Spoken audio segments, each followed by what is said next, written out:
Hey, everybody, and welcome back for another deep dive.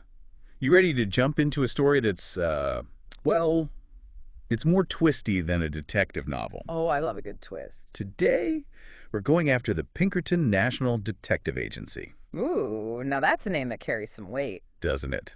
We've got some great material lined up for this one. An interview with a historian who, well, let's just say he's forgotten more about the Pinkertons than most people ever learn. Sounds like an expert to me. And we also found this incredible audio excerpt that it honestly sounds like someone sat down with Alan Pinkerton himself and just hit record. Wow, taking us back to the source, huh? That's the idea. Now, it's funny because everyone's heard the name Pinkerton, right? Maybe from a history class or a Western movie. Oh, yeah. You see that badge flash across the screen and, trouble's brewing. Exactly. Uh-huh. But the real story, the one we're going to dig into today, is way more complicated than just a cool name and a badge. It's a story about ambition image branding and how all of that gets mixed up with power.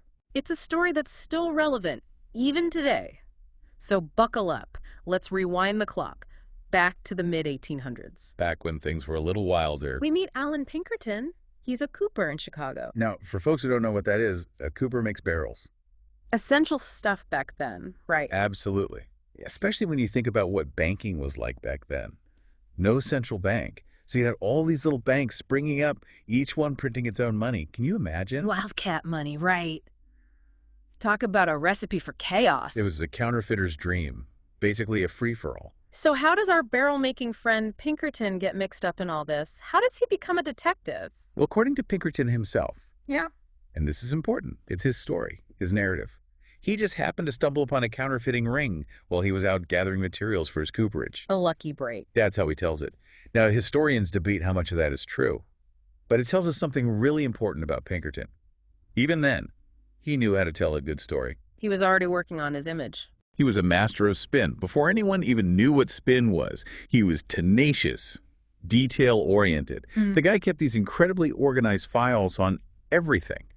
And you put all that together with the fact that traditional law enforcement was basically non-existent. It was a perfect recipe for success. Wait, so no police. How did anyone solve crimes back then? It was a patchwork of local sheriffs. Not exactly the most efficient system, especially as cities were growing and crime was becoming more complex. So Pinkerton saw a gap and he went for it. He did. He was a deputy sheriff, a special agent for the U.S. Postal Service. He provided security for the railroads, all at the same time. A guy was everywhere. Talk about a multitasker. And the press loved him. They ate up this image of the tough, resourceful Pinkerton taming the Wild West. That early press coverage was gold for him.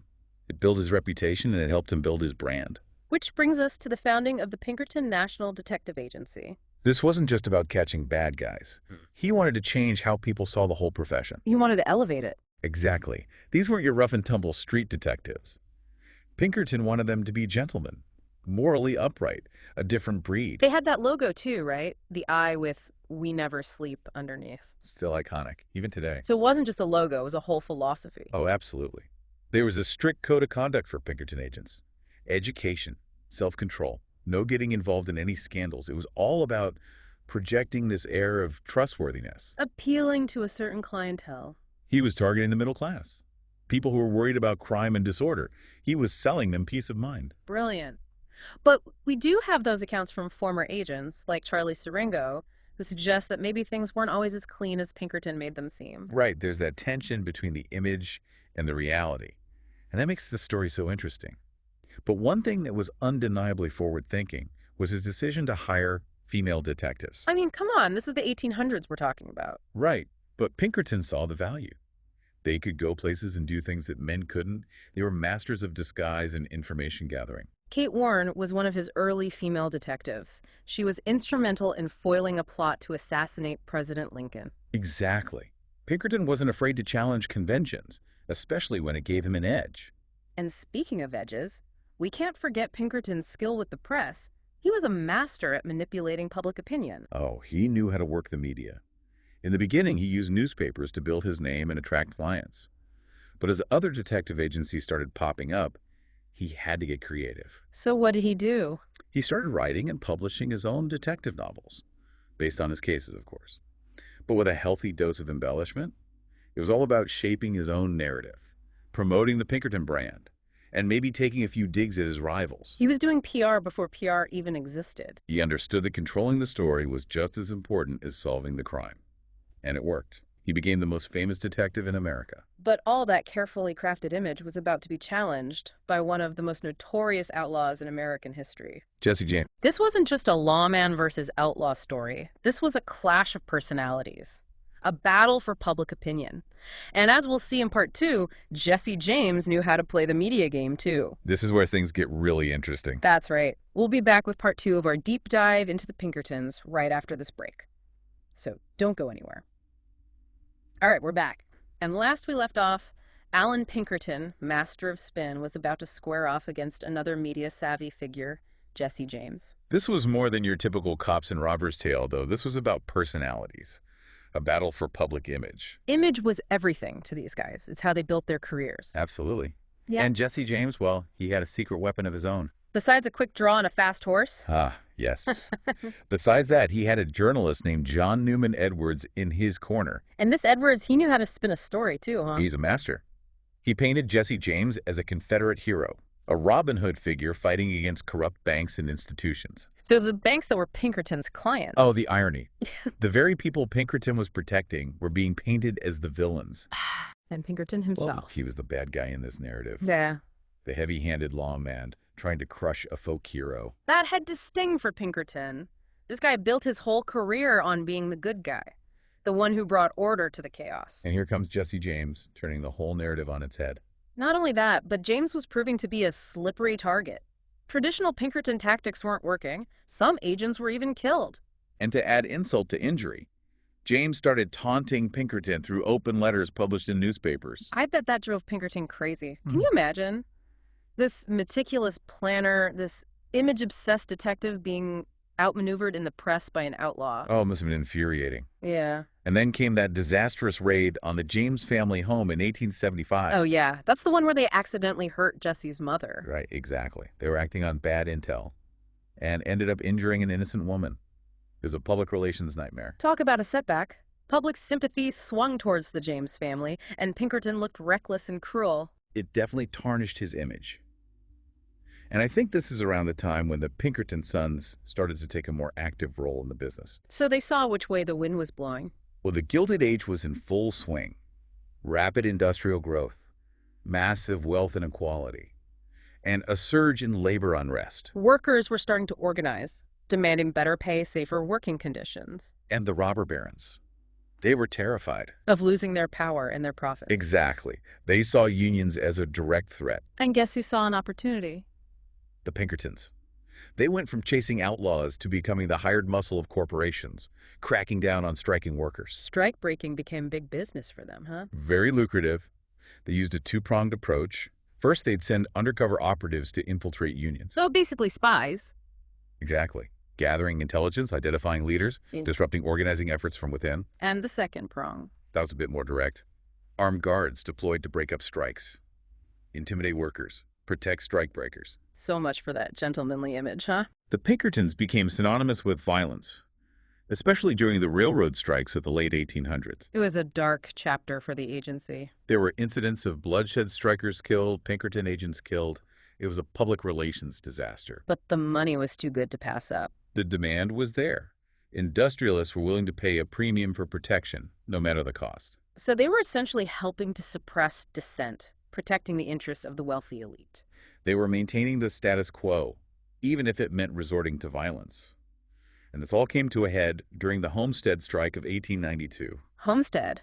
That's one of those events that just captures the brutality of the Gilded Age. It was a clash of titans, labor versus capital, played out on a national stage. It was at the Carnegie Steel Company's plant in Pennsylvania.